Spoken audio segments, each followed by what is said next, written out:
30 menit sebelum tamu undangan datang ke ulang tahun putriku, ponselku bergetar satu kali. Sebuah foto. Perempuan itu memeluk lengan suamiku di pelaminan kecil, memamerkan cincin. Menulis satu kalimat, "Mulai hari ini, akulah nyonya di rumah ini." Suruh perempuan tua itu pergi. Aku menatap layar itu cukup lama, lalu aku tersenyum. Mereka mengira aku hanya ibu rumah tangga yang tidak tahu apa-apa. Mereka lupa, setiap rupiah di rumah ini ada namaku di atasnya. Halo, sahabat semua. Selamat datang kembali di channel ini. Sebelum kita mulai, tuliskan di kolom komentar kalian menonton dari kota mana. Tekan tombol like dan subscribe supaya cerita seperti ini terus bisa hadir untuk menemani hari kalian. Nama saya Lestari. Usia saya 34 tahun. Selama 7 tahun terakhir, orang mengenal saya hanya sebagai istri Pak Damar, pengusaha properti yang sukses di kawasan Pondok Indah. Mereka melihat saya mengantar anak, memilih kue, mengatur taman. Mereka pikir hidup saya hanya sebatas dinding rumah ini. Tidak ada yang tahu satu hal. Sebelum saya menikah, saya seorang notaris. Dan diam bukan berarti bodoh. Hari ini, putri saya, Kayla, genap berusia 5 tahun. Halaman belakang rumah kami di Pondok Indah sudah penuh balon warna pastel. Meja catering tertata rapi. Seorang badut sulap sedang berlatih di sudut taman. Saya berdiri di depan cermin kamar utama. Gaun satin krem. Rambut disanggul sederhana. Saya menatap pantulan diri saya sendiri. Dan untuk pertama kalinya dalam berbulan-bulan, saya merasa tenang. Bukan tenang karena bahagia. Tenang karena saya sudah tahu semuanya. Foto perempuan itu bukan kejutan. Itu hanya konfirmasi terakhir. Mari saya ceritakan dari awal. Saya bertemu Damar 8 tahun lalu. Waktu itu, dia bukan siapa-siapa. Seorang lulusan teknik sipil dengan satu ide dan tidak ada modal. Saya yang punya modal. Kami bertemu di sebuah seminar properti kecil di Jakarta Selatan. Dia berdiri di depan, mempresentasikan konsep perumahan sederhana untuk keluarga muda. Idenya bagus, tapi tidak ada yang mau mendanai anak muda tanpa nama. Saya menghampirinya setelah acara. Saya bilang, saya seorang notaris, dan saya tahu cara membaca peluang. Saya melihat sesuatu di idenya. 3 bulan kemudian, kami mendirikan perusahaan. 6 bulan kemudian, kami menikah. Saya jatuh cinta bukan pada wajahnya. Saya jatuh cinta pada mimpinya. Dan saya memberikan semua yang saya punya untuk mimpi itu. Tabungan saya, warisan ayah saya yang seorang pengembang kecil, dan kemampuan saya membaca akta serta kontrak. Itulah yang membangun perusahaan Damar dari nol. Tahun-tahun pertama sangat berat. Kami tinggal di rumah kontrakan sempit di Bekasi. Saya yang mengurus dokumen, mengejar izin, menemui pejabat tanah. Sementara Damar mengurus pembangunan di lapangan. Banyak malam kami makan hanya dengan nasi dan telur, menghitung setiap rupiah. Saya ingat satu malam, saat proyek pertama kami hampir gagal karena kekurangan dana. Saya menjual cincin kawin saya sendiri untuk menutup gaji para pekerja. Damar menangis waktu itu. Dia memeluk saya dan berkata, "Suatu hari, semua ini akan kembali padamu berlipat ganda. Tari." Aku janji. Saya percaya janji itu. Selama bertahun-tahun, saya percaya. Perusahaan itu, Damar Karya Properti, didirikan dengan uang saya. Dan karena saya yang mengurus semua dokumen, saya melakukan satu hal yang waktu itu hanya saya anggap kehati-hatian biasa. Semua aset besar saya daftarkan atas nama saya sendiri. Rumah di Pondok Indah, 2 ruko di Kebayoran Baru, tanah di Bintaro, bahkan 51% saham perusahaan. Damar tidak pernah keberatan. Dulu dia bilang, "Kamu otaknya. Tari, aku cuma wajahnya." Dia mencium kening saya waktu mengatakan itu. Saya percaya. Selama bertahun-tahun, saya percaya. Lalu perusahaan tumbuh besar. Proyek demi proyek berhasil. Dari rumah kontrakan di Bekasi, kami pindah ke Pondok Indah. Dari motor butut, Damar punya mobil. Dari anak muda tak dikenal, dia menjadi pengusaha yang dihormati. Dan seiring uang datang, Damar mulai berubah. Awalnya hal kecil, dia pulang lebih malam. Dia bilang, Ada klien dari Surabaya. Ada proyek di Bekasi. Saya mengangguk.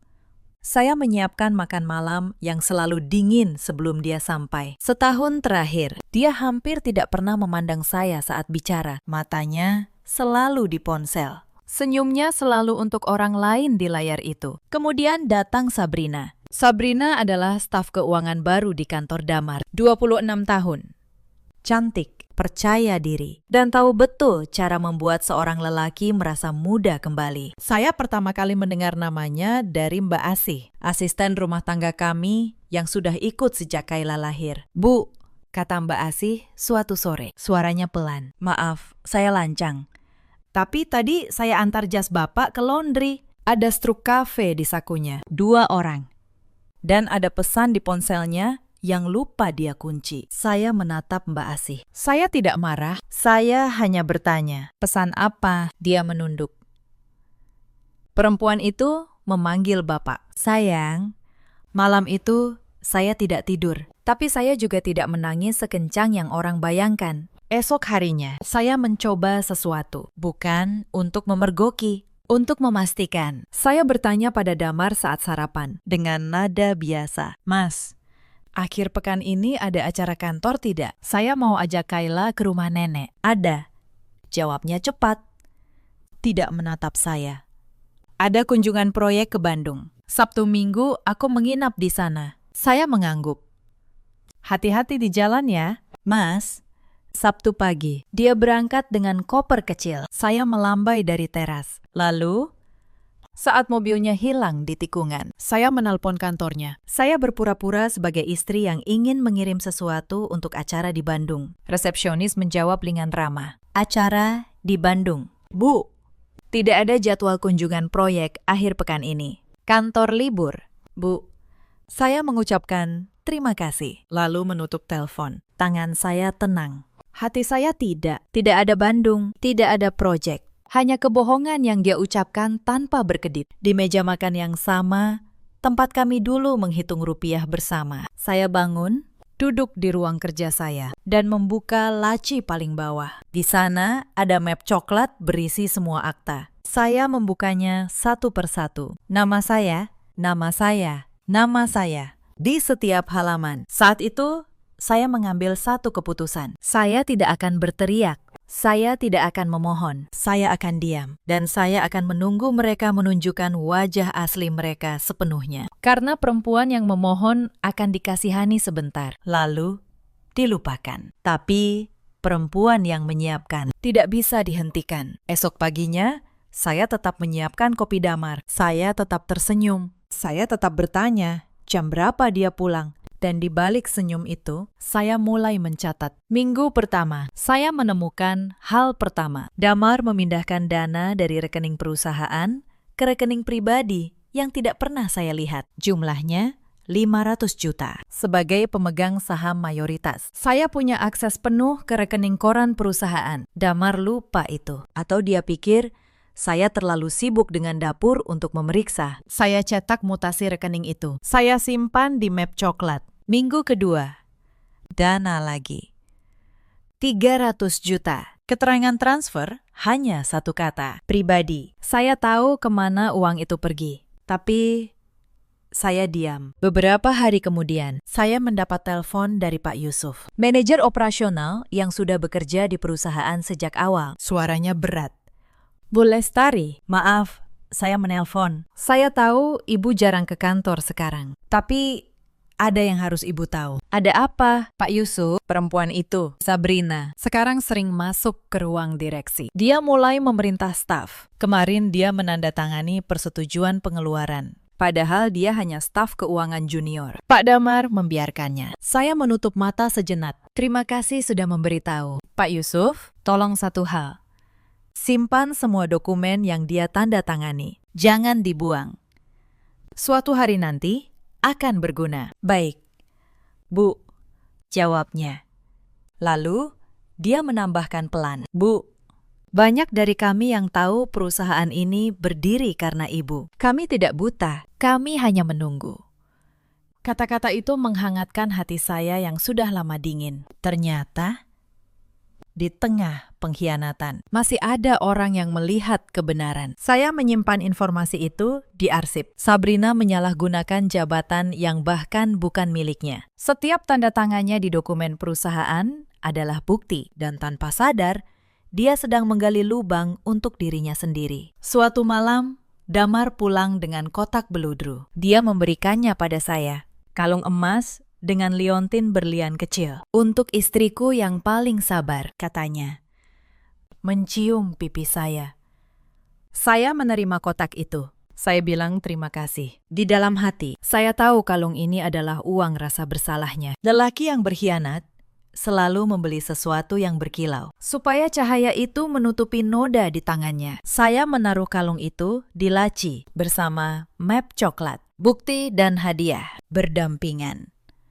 Minggu ketiga, Sabrina mulai berani. Dia mengirim pesan ke ponsel saya. Nomor tak dikenal. Bu, sebaiknya ibu tahu diri. Damar sudah tidak mencintai ibu. Dia hanya kasihan. Saya membaca pesan itu di dapur sambil mengaduk sup untuk makan malam Kayla. Tangan saya tidak gemetar. Saya membalas satu kalimat. Terima kasih sudah memberitahu. Lalu saya blokir nomor itu. Bukan karena takut. Karena saya tidak ingin gangguan saat saya sedang bekerja. Tapi, dia tidak berhenti. Beberapa hari kemudian, dia menelpon lewat video dari nomor lain.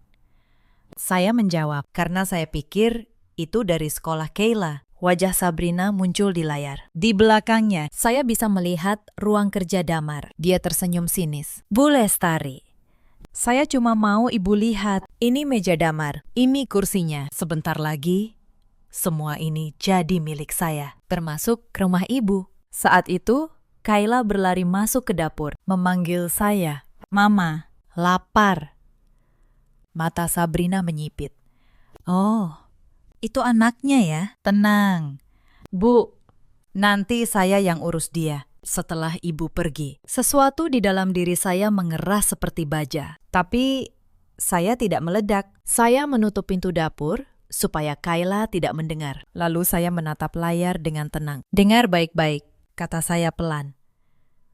Kamu boleh duduk di kursi itu, kamu boleh menyentuh meja itu, tapi jangan pernah sekalipun menyebut anak saya lagi. Karena kalau kamu berani, kamu akan tahu seberapa jauh saya bisa pergi. Untuk pertama kalinya, senyum Sabrina goyah. Saya menutup panggilan. Lalu, dengan tangan yang sangat stabil, saya menyimpan rekaman panggilan itu. Ponsel saya merekam otomatis setiap video call, dan ancamannya terhadap anak saya kini tersimpan rapi. Itu adalah kesalahan terbesar mereka. Mereka boleh menyerang saya, tapi saat mereka menyentuh anak saya, mereka mengubah seorang istri yang sabar menjadi seseorang yang tidak akan berhenti. Yang Sabrina tidak tahu. Setiap pesannya saya tangkap layar lebih dulu. Setiap ancaman, setiap penghinaan. Masuk ke map digital yang saya beri nama sederhana, arsip.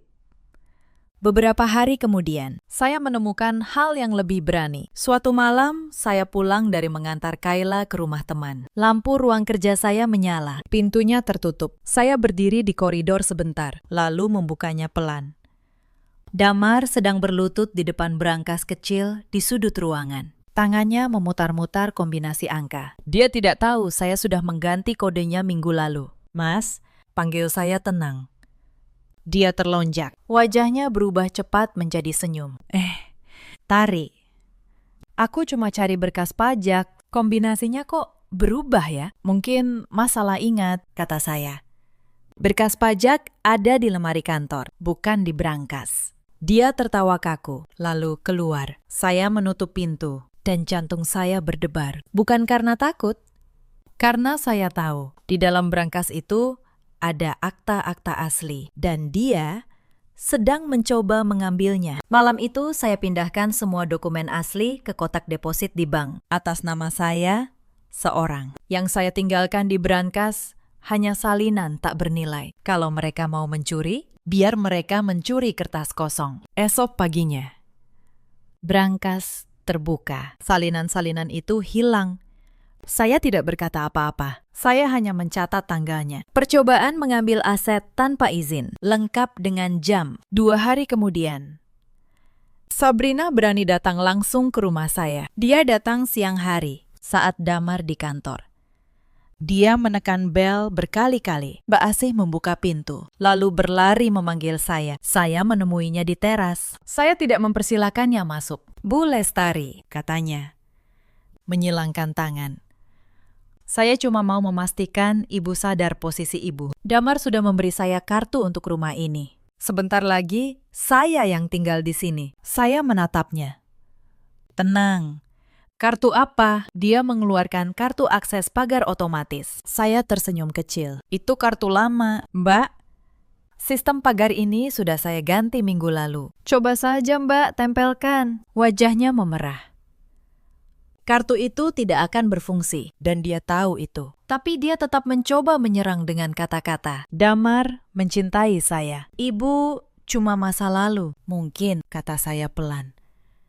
Tapi masa lalu ini yang punya rumah tempat Mbak sedang berdiri. Dia membuka mulut, tapi tidak ada kata yang keluar. Lalu dia pergi dengan langkah cepat. Saya menutup pintu, dan saya menambah satu catatan lagi di arsip. Tanggal, jam, dan kalimat ancaman. Mertua saya, Ibu Damar, datang akhir minggu itu. Namanya Bu Sumarni, 62 tahun. Sejak dulu, dia tidak pernah benar-benar menyukai saya. Tari, katanya sambil duduk di sofa ruang tengah. Kamu ini terlalu kaku. Suami itu butuh perhatian. Kalau Damar cari hiburan di luar, ya salahmu juga.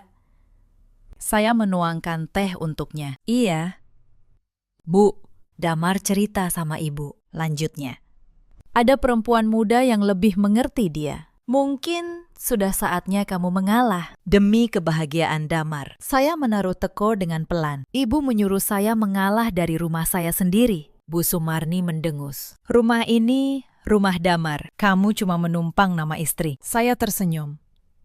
Saya tidak membantah, karena membantah hanya akan membuat mereka berhati-hati. Dan saya butuh mereka tetap merasa menang. Ibu benar, kata saya. Saya akan memikirkannya. Bu Sumarni pulang dengan puas. Dia pikir dia sudah menundukkan saya. Dia tidak tahu. Kalimatnya tadi baru saja masuk ke catatan saya juga. Bersama, tanggal, dan jam. Sebulan berlalu seperti itu. Saya kumpulkan, mereka berani. Saya diam. Mereka makin lupa diri. Lalu Damar mulai menyerang dari sisi yang paling menyakitkan. Uang untuk Kayla. Selama ini ada rekening khusus untuk kebutuhan Kayla. Sekolah, dokter, tabungan pendidikan. Suatu hari, saya cek. Saldonya kosong. Damar memindahkan seluruhnya. Hampir 200 juta.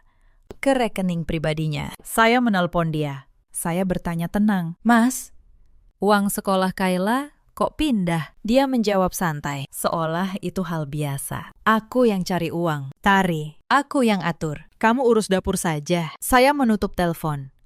Saya tidak berdebat.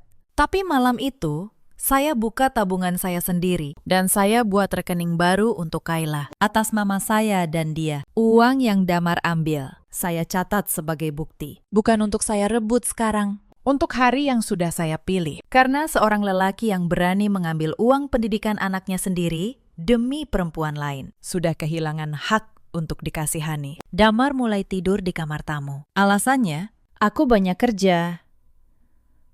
Takut mengganggu kamu. Saya mengangguk. Saya membiarkan dia pindah. Lebih mudah bagi saya untuk bergerak di malam hari tanpa dia di sebelah. Akhir pekan itu, saya membawa Kayla makan di sebuah restoran keluarga di Kemang. Saya ingin dia merasa normal di tengah rumah yang makin dingin. Dan di sanalah saya melihat mereka, Damar dan Sabrina, di meja sudut. Tertawa, berpegangan tangan. Seolah dunia milik mereka. Damar yang katanya sedang banyak kerja. Kayla menarik tangan saya. Mama, itu papa. Saya berlutut. Menatap mata anak saya. Iya. Sayang, papa sedang ada urusan. Kita makan di tempat lain saja ya, yang ada es krimnya. Saya membawanya keluar sebelum dia melihat lebih banyak. Tapi Sabrina sudah melihat saya, dan alih-alih malu, dia tersenyum. Dia melambai kecil ke arah saya dengan tatapan menang. Damar menoleh. Wajahnya pucat sesaat. Lalu dia berpura-pura tidak melihat. Dia memilih untuk pura-pura tidak mengenal istri dan anaknya sendiri di depan perempuan itu saat itu di trotoar Kemang.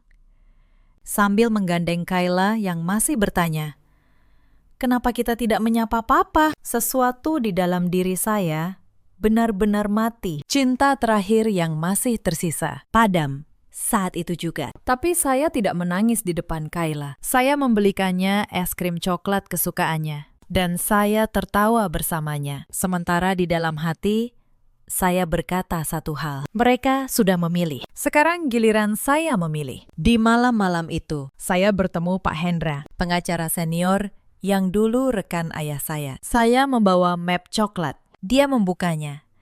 Membaca lembar demi lembar, lalu menatap saya lama. "Bu Lestari," katanya pelan, "kalau semua dokumen ini benar, posisi Anda sangat kuat. Rumah, ruko, tanah, mayoritas saham, semuanya atas nama Anda. Secara hukum, Pak Damar bahkan tidak berhak mengusir Anda dari rumah ini." "Saya tahu, Pakistan," jawab saya. "Saya yang mendaftarkan semuanya 7 tahun lalu." Pak Hendra menatap saya dengan rasa hormat yang tidak dia sembunyikan. Banyak perempuan datang ke kantor saya setelah semuanya terlambat. Setelah mereka menandatangani surat yang tidak mereka baca. Setelah aset mereka pindah tangan. "Anda berbeda, Bu. Anda menyiapkan diri sejak awal. Bukan karena saya pintar." "Pakistan," kata saya. "Karena ayah saya pernah mengajari saya satu hal. Cinta boleh kamu berikan sepenuhnya, tapi namamu di atas kertas. Jangan pernah kamu serahkan pada siapapun." Pak Hendra tersenyum tipis. "Lalu, apa yang Anda tunggu?" Saya menutup map coklat. Saya menunggu mereka berani melakukannya di depan orang banyak, supaya tidak ada yang bisa berkata, "Saya yang jahat." Pak Hendra mengangguk perlahan. Dia mengerti. Karma yang paling sempurna bukan yang datang diam-diam, tapi yang datang di hadapan semua mata. Lalu tibalah hal yang mempercepat semuanya. Akta perusahaan. Suatu sore, Damar masuk ke ruang kerja saya membawa setumpuk dokumen. Wajahnya manis sekali. Manis yang sudah lama tidak saya lihat. "Tari," katanya. "Ini cuma formalitas. Perusahaan mau ekspansi ke Surabaya. Bank minta tanda tangan kamu di sini sebagai pemegang saham. Kamu tanda tangan saja, biar urusan kantor lancar." Saya menerima dokumen itu. Saya pura-pura membaca sekilas, lalu meletakkannya. "Nanti malam saya baca dulu ya, Mas." Mata saya capek, senyumnya sedikit memudar. "Jangan lama-lama, Bang, buru-buru." Malam itu saya baca dokumen itu kata demi kata, dan jantung saya berhenti sejenak. Itu bukan formalitas, itu surat pengalihan saham. Jika saya tanda tangan, 51% saham saya berpindah ke nama Damar. Dalam semalam, saya akan kehilangan kendali atas perusahaan yang saya bangun dengan uang ayah saya. Saya duduk diam sangat lama, bukan karena takut, karena akhirnya saya mengerti seberapa jauh mereka berani. Mereka tidak hanya ingin mengganti saya, mereka ingin saya keluar dengan tangan kosong, supaya saat saya pergi, saya tidak bisa membawa apapun. Esoknya saya kembalikan dokumen itu pada Damar, dengan senyum. "Sudah saya baca, Mas. Saya tanda tangani akhir bulan ya, setelah ulang tahun Kayla. Saya tidak mau pikiran berat saat pesta anak kita." Damar memeluk saya. "Kamu memang istri terbaik." Di balik bahunya, saya menatap kosong ke dinding. Istri terbaik. Kata-kata itu terasa seperti pisau yang dibungkus kain sutra. Malam itu, untuk pertama dan terakhir kalinya, saya memberi Damar satu kesempatan. Saya duduk di sebelahnya di ruang tengah, dan saya bertanya langsung, tenang, tanpa amarah. "Mas, kalau ada sesuatu yang ingin kamu katakan pada saya, katakan sekarang. Apapun itu, saya akan mendengarkan." Dia menatap saya sebentar. Saya melihat sesuatu bergerak di matanya. Mungkin sisa rasa bersalah. Mungkin sisa hati nurani. Untuk 1 detik, saya berpikir dia akan jujur. Saya berpikir, kalau dia mengaku malam ini, mungkin semuanya bisa berbeda. Tapi lalu dia tersenyum. Senyum yang sudah saya kenal. Senyum, bohong. Tidak ada apa-apa, tari. Aku cuma capek kerja. Kamu jangan banyak pikiran. Saya mengangguk pelan. Baik, Mas. Dan saat itu, saya tahu. Saya sudah memberinya pintu untuk pulang. Dan dia memilih untuk menutupnya sendiri. Apapun yang terjadi setelah ini, dia yang memilih. Bukan saya membawa surat pengalihan saham itu ke Pak Hendra keesokan harinya. Dia membacanya. Lalu wajahnya mengeras. Ini bukan lagi soal perselingkuhan, Bu, katanya. Ini percobaan penipuan. Mereka ingin merampas hak Anda secara hukum. Untunglah Anda tidak menandatanganinya. Saya tidak akan menandatanganinya. Pakistan, kata saya. Tapi saya akan menyimpannya sebagai bukti niat mereka. Pak Hendra menyiapkan 2 hal untuk saya. Pertama, surat resmi yang menyatakan kepemilikan sah saya atas semua aset. Kedua, draft gugatan. Lengkap. Tinggal diajukan. Kapan Anda mau bergerak? Tanyanya. Saya menatap kalender di dinding. Saat ulang tahun anak saya. Saat semua keluarga berkumpul. Saat mereka paling yakin sudah menang. 10 hari menjelang pesta. Damar makin sering tidak pulang. Bu Sumarni makin sering datang. Mengatur-atur dekorasi. Seolah rumah ini sudah miliknya. Suatu sore, saya pulang dan menemukan sesuatu yang membuat darah saya dingin. Di kamar tamu ada koper. Bukan koper saya. Bukan koper Damar. Saya membukanya. Pakaian perempuan, gaun-gaun mahal, dan di atasnya sebuah amplop berisi kunci cadangan rumah. Bu Sumarni muncul di belakang saya tanpa rasa bersalah. Itu barang Sabrina. Dia akan mulai tinggal di sini minggu depan. Lebih cepat kamu terima. Lebih baik untuk semua. Saya menutup koper itu pelan. Ibu memasukkan perempuan lain ke rumah ini. Saat saya dan cucu ibu masih tinggal di dalamnya. Cucu. Bu Sumarni tertawa pendek. Kayla akan diasuh Sabrina. Anak butuh ibu yang bisa mendampingi suaminya. Saya tidak menjawab. Saya hanya mengangkat koper itu, membawanya ke teras, dan meletakkannya di luar pagar. Sampaikan pada Sabrina. Barangnya menunggu di jalan. Bu Sumarni marah besar. Tapi saya sudah masuk dan mengunci pintu. Dan di dalam hati, saya berterima kasih. Mereka baru saja memberi saya satu bukti lagi yang sangat kuat. Niat mengusir saya dan merebut anak saya dengan saksi. 3 hari kemudian, Damar mencoba langkah terakhirnya sebelum pesta. Dia mengajukan ide menjual rumah. Tari, rumah ini terlalu besar, katanya saat sarapan. Nadanya dibuat ringan. Lebih baik kita jual, uangnya kita bagi. Kamu bisa beli tempat yang lebih kecil untuk kamu dan Kayla. Saya meletakkan cangkir saya. Menjual rumah perlu tanda tangan pemiliknya. Mas. Ya. Makanya aku ngomong sama kamu. Saya tersenyum tipis. Dia bahkan tidak sadar apa yang baru saja dia katakan. Dia mengira dia yang pemilik. Dia lupa untuk menjual rumah ini. Satu-satunya tanda tangan yang dibutuhkan adalah tanda tangan saya. Dan tanda tangan itu tidak akan pernah dia dapatkan. Nanti kita bicarakan setelah ulang tahun Kayla ya. Mas, kata saya manis. Sama seperti sebelumnya. Selalu setelah ulang tahun Kayla. Saya tahu kenapa Bu Sumarni ingin pesta yang besar. Dia ingin semua orang melihat. Dan tanpa sadar, dia sedang menyiapkan panggung untuk saya. Saya menyetujui semua. Undangan 200 orang. Relasi bisnis. Keluarga besar. Tetangga Pondok Indah. Saya bahkan menambah daftar tamu. Saya undang notaris kenalan saya. Saya undang Pak Hendra. Saya undang 2 orang dari bank yang dulu memproses saham perusahaan atas nama saya. Damar tidak curiga. Dia pikir mereka tamu biasa. 3 hari sebelum pesta, Sabrina mengirim foto lagi. Kali ini ke ponsel Mbak Asih. Mungkin berharap akan sampai ke saya lewat orang lain. Foto Sabrina di kantor Damar. Duduk di kursi direktur, menulis. Sebentar lagi, kursi ini resmi jadi milikku. Mbak Asih menunjukkannya pada saya dengan tangan gemetar. Bu, perempuan ini keterlaluan. Saya menatap foto itu. Lalu saya menepuk tangan Mbak Asih. Tidak apa-apa, Mbak. Biarkan dia duduk di kursi itu sebentar lagi. Kursi itu juga atas nama saya. Mbak Asih menatap saya, bingung. Lalu, Perlahan, dia mengerti. Dan untuk pertama kalinya dalam berminggu-minggu, dia tersenyum. Malam sebelum pesta, saya memeriksa map coklat untuk terakhir kalinya. Mutasi rekening, tangkapan layar pesan, surat pengalihan saham yang gagal, akta-akta asli, surat dari Pak Hendra, rekaman video call. Semua rapi, semua urut.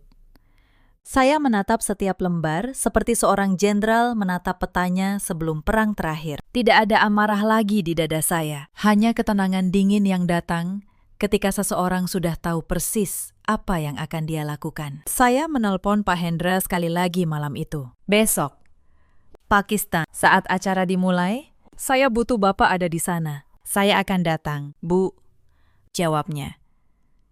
Bersama notaris dan 2 saksi dari bank, seperti yang Anda minta. Anda yakin dengan caranya? Sangat yakin. Pakistan, kata saya. Mereka memilih panggung. Saya hanya akan naik ke panggung itu. Saya menutup map coklat. Lalu, saya masuk ke kamar Kayla, mencium keningnya yang sedang tidur. Maaf, Nak, bisik saya. Besok mungkin ramai, tapi Mama melakukan ini supaya tidak ada yang bisa mengusir kita dari rumah kita sendiri. Kayla bergerak sedikit dalam tidurnya, lalu kembali tenang. Saya menatap wajahnya lama, wajah yang tidak tahu apa-apa tentang badai yang akan datang esok hari. Lalu saya keluar, dan saya tidak tidur sampai pagi. Pagi hari pesta, rumah penuh suara, pramusaji berlarian, balon mengambang. Aroma kue coklat memenuhi udara. Bu Sumarni datang pagi-pagi, mengenakan kebaya terbaiknya. Mengatur tamu seolah dialah tuan rumah. Damar berkemeja biru, tampan.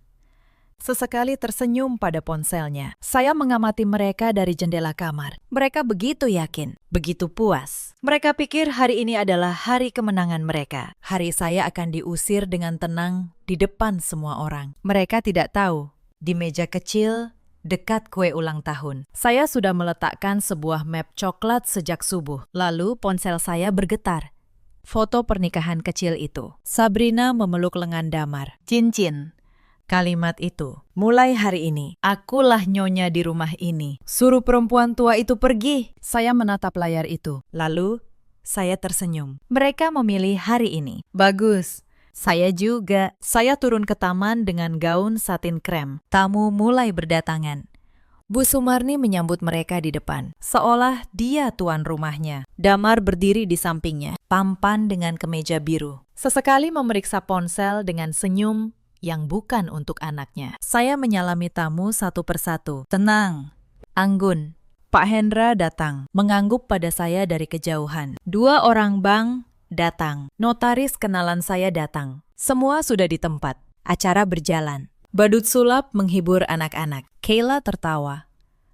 Pipinya merah karena senang. Saya menatapnya. Dan untuk sesaat, hati saya hangat di tengah semua ini. Para tetangga Pondok Indah datang membawa kado. Beberapa ibu menghampiri saya, memuji dekorasi, menanyakan kabar. Saya menjawab dengan senyum, melayani mereka seperti tuan rumah yang baik. Tidak ada yang tahu apa yang tersembunyi di balik ketenangan saya. Tidak ada yang tahu bahwa di meja dekat kue, sebuah map coklat sedang menunggu. Kayla berlari menghampiri saya, memeluk kaki saya. Mama, ini hari terbaik, katanya. Matanya berbinar. Saya berlutut, mencium pipinya. Iya, sayang, hari terbaik. Dan Mama janji, mulai hari ini, semuanya akan baik-baik saja. Saya tidak berbohong padanya. Saya hanya belum memberitahunya bahwa baik-baik saja itu harus dimulai dengan sebuah badai. Lalu, di tengah pesta, sesuatu yang bahkan tidak saya rencanakan terjadi. Sabrina datang. Dia masuk ke taman dengan gaun merah menyala. Terlalu mencolok untuk ulang tahun anak. Semua mata menoleh. Bu Sumarni tersenyum lebar dan menyambutnya. Ah, ini dia, kata Bu Sumarni keras. Sengaja agar terdengar. Calon menantu saya yang sebenarnya. Suasana taman mendadak hening. Tamu saling pandang. Damar terlihat panik sesaat, tapi tidak menghentikan ibunya. Sabrina berjalan ke tengah, menghampiri saya. Dia tersenyum sinis. Bu Lestari, saya rasa sudah waktunya Ibu tahu diri. Damar dan saya sudah menikah siri. Rumah ini, perusahaan ini. Sekarang ada pemilik barunya. Tamu mulai berbisik. Beberapa wajah memandang saya dengan kasihan. Damar akhirnya maju. Suaranya berat. Mencoba terdengar berwibawa. Tari, maafkan aku. Tapi mungkin memang lebih baik kita berpisah. Kamu boleh bawa barang pribadimu. Kayla tetap di sini, bersama keluarga ini. Bu Sumarni menambahkan, suaranya tajam. Pergilah baik-baik. Tari, jangan buat keributan di depan tamu. Ingat, kamu di sini cuma numpang nama istri. Itulah kalimatnya. Persis seperti yang saya tunggu, di depan 200 orang, di depan notaris, di depan pengacara, di depan bank. Saya tidak menangis, saya tidak berteriak. Saya berjalan pelan ke meja kecil dekat kue ulang tahun. Tempat saya sudah meletakkan map coklat sejak pagi. Saya mengangkatnya, lalu saya berbalik menghadap semua orang. Sebelum saya pergi, kata saya.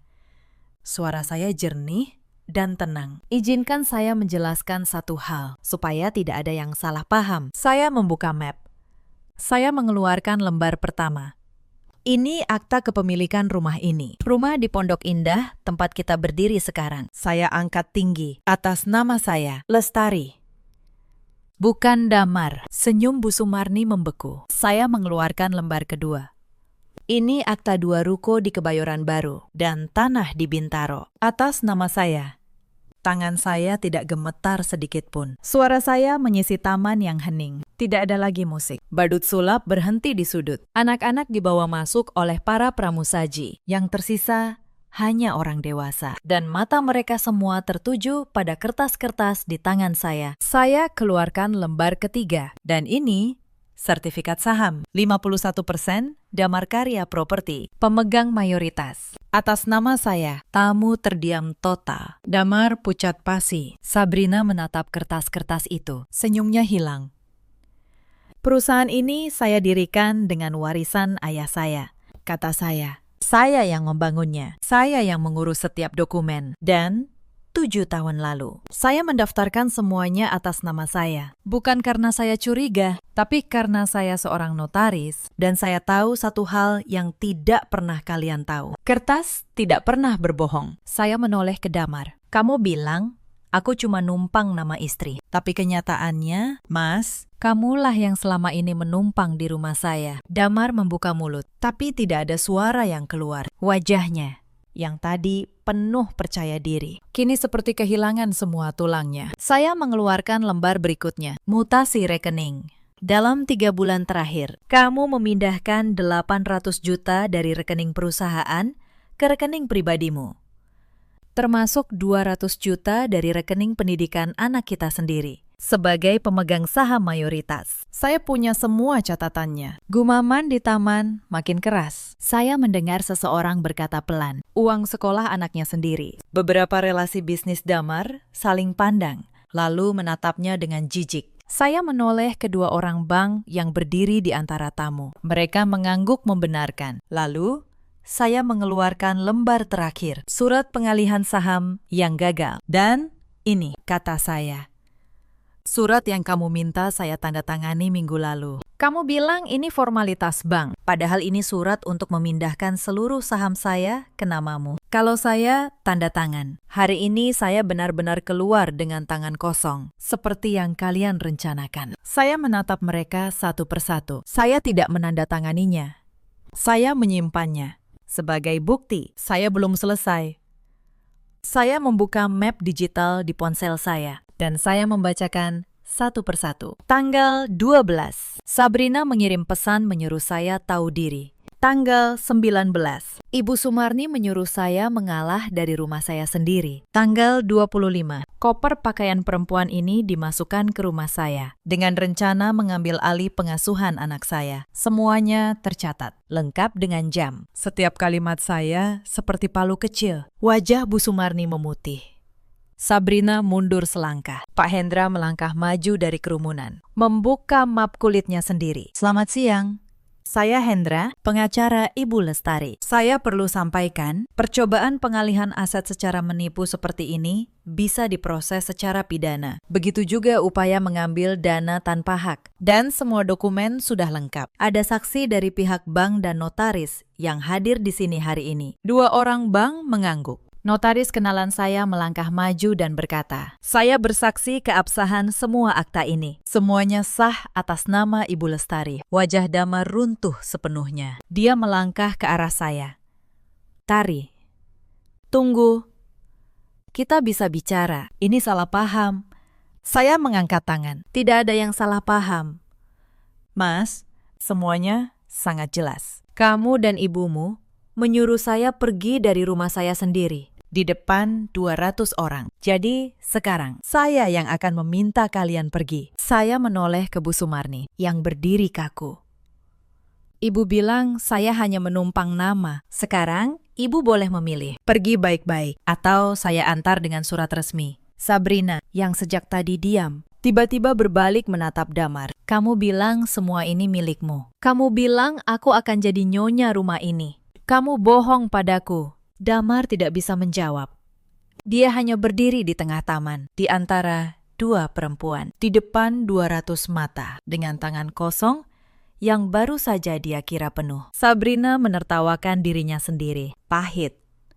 Jadi kamu tidak punya apa-apa. Aku meninggalkan kerjaanku, menghancurkan namaku, demi lelaki yang bahkan rumahnya bukan miliknya." Dia mengambil tasnya, melepas cincin di jarinya, dan melemparnya ke kaki Damar. Lalu dia berjalan keluar dari taman tanpa menoleh. Gaun merahnya menghilang di balik pintu pagar. Tamu mulai berbisik, lalu satu persatu pamit dengan canggung. Relasi bisnis Damar menatapnya dengan pandangan yang sudah berubah. Mereka datang untuk seorang pengusaha sukses. Mereka pulang setelah melihat seorang lelaki yang ternyata tidak memiliki apapun. Bu Sumarni mencoba satu kalimat terakhir. "Tari, kita ini keluarga. Kamu tidak boleh begini sama ibu." Saya menatapnya tenang. "Ibu memanggil saya keluarga hari ini. Padahal kemarin ibu menyuruh perempuan asing menggantikan saya di rumah saya sendiri." "Keluarga tidak melakukan itu, Bu." Bu Sumarni tidak bisa menjawab. Dia menggandeng anaknya yang masih terpaku. Dan mereka berdua berjalan keluar, menunduk di depan tamu yang masih tersisa. Saya berdiri sendiri di tengah taman yang mulai sepi. Balon-balon masih mengambang. Kue coklat masih utuh. Lalu, saya mendengar suara kecil. "Mama." Kayla berdiri di pintu, memeluk boneka kelincinya. Dia tidak mengerti apa yang terjadi, tapi dia melihat orang-orang pergi. Saya berlutut, membuka tangan saya. Dia berlari memeluk saya. "Pestanya selesai?" tanyanya. Saya tersenyum, menahan air mata yang baru sekarang berani turun. "Belum. Sayang, kita masih punya kue, kita masih punya badut, dan kita masih punya rumah ini. Ayo kita tiup lilinnya." Saya menggendong Kayla, berjalan ke meja kue. Mbak Asih menyalakan 5 lilin kecil. Beberapa tetangga yang tersisa, yang selama ini diam-diam menyayangi saya, ikut bertepuk tangan pelan. Kayla meniup lilinnya. Asapnya naik tipis ke udara sore. Hari itu, saya tidak kehilangan apa-apa. Saya justru mendapatkan kembali rumah saya, nama saya, dan ketenangan yang sudah lama hilang. 3 bulan kemudian, gugatan cerai selesai karena semua aset atas nama saya. Damar keluar persis seperti yang dia rencanakan untuk saya, dengan tangan kosong. Persidangan berjalan singkat. Pak Hendra mengajukan semua bukti, akta, mutasi rekening, surat pengalihan saham yang gagal, rekaman ancaman terhadap Kayla, kesaksian para staf kantor. Tidak ada yang bisa dibantah. Hakim bahkan tidak butuh waktu lama untuk memutuskan. Hak asuh Kayla jatuh sepenuhnya pada saya. Perusahaan tetap berjalan di bawah kendali saya. Saya tunjuk direktur baru yang jujur, Pak Yusuf, manajer lama yang dulu menelpon saya. Saya tahu dia setia, dan saya tahu dia layak. Para staf yang dulu diam-diam menunggu, kini bekerja dengan tenang. Dalam setahun, perusahaan tumbuh lebih sehat dari sebelumnya, dan saya ganti namanya, Lestari Property. Damar pindah ke kontrakan kecil di pinggiran kota, tanpa modal, tanpa nama, tanpa relasi yang masih mau mempercayainya. Para relasi bisnis yang dulu menghormatinya, kini menghindarinya. Kabar tentang apa yang dia lakukan pada istri dan anaknya sendiri menyebar cepat di kalangan pengusaha. Tidak ada yang mau bekerja sama dengan lelaki yang tega menukar keluarganya dengan kertas kosong. Saya dengar dia mencoba membuka usaha baru beberapa kali. Sebuah toko bahan bangunan kecil. Lalu, jasa kontraktor. Lalu, mencoba menjadi makelar tanah. Semuanya gagal. Bukan karena dia tidak bisa, tapi karena tidak ada lagi yang percaya padanya. Reputasi ternyata adalah modal yang tidak bisa dibeli kembali. Bu Sumarni tinggal bersamanya di kontrakan itu. Perempuan yang dulu mengatur-atur rumah saya seolah miliknya, kini tinggal di satu kamar sempit bersama anaknya yang gagal. Saya dengar mereka sering bertengkar. Bu Sumarni menyalahkan Damar. Damar menyalahkan ibunya yang dulu mendorongnya pada Sabrina. Dua orang yang dulu mengira mereka memiliki segalanya, kini hanya memiliki satu sama lain dan penyesalan. Sabrina menghilang dari kota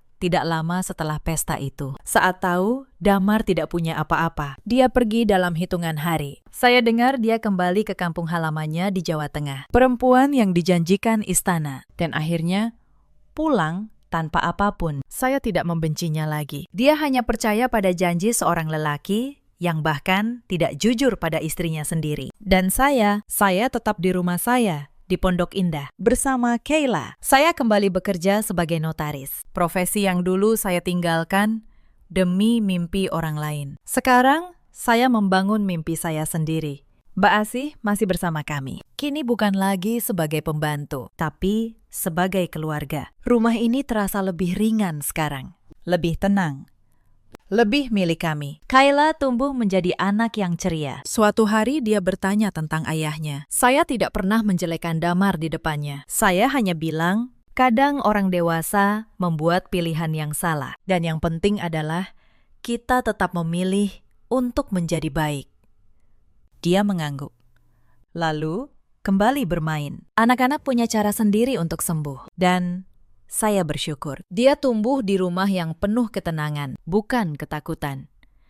Di luar sana, ada banyak perempuan yang sedang diam-diam menahan sakit. Mengira diam adalah kelemahan. Saya ingin kalian tahu, diam bukan kelemahan. Diam bisa menjadi tempat kalian menyiapkan kekuatan. Cerita ini mengajarkan satu hal sederhana. Jangan pernah meremehkan perempuan yang tenang. Dan jangan pernah mengira bahwa seseorang yang memilih untuk tidak berteriak berarti tidak punya apa-apa untuk dikatakan. Kadang, orang yang paling pendiam di ruangan adalah orang yang paling banyak menyimpan. Dan ketika dia akhirnya bicara, tidak ada satupun yang bisa menyangkalnya. Ada banyak suami di luar sana seperti Damar yang menukar permata dengan kerikil, lalu menyesal saat sadar permata itu yang sejak awal menopang hidupnya. Dan ada banyak orang yang lupa bahwa apa yang ditanam suatu hari pasti dituai. Dalam hidup kita selalu punya pilihan. Lestari memilih untuk bertahan dengan tenang dan menang dengan terhormat. Bagaimana dengan kalian? Pernahkah kalian meremehkan kekuatan seseorang yang memilih untuk diam? Ceritakan kisah kalian di kolom komentar. Terima kasih sudah menemani sampai akhir cerita ini.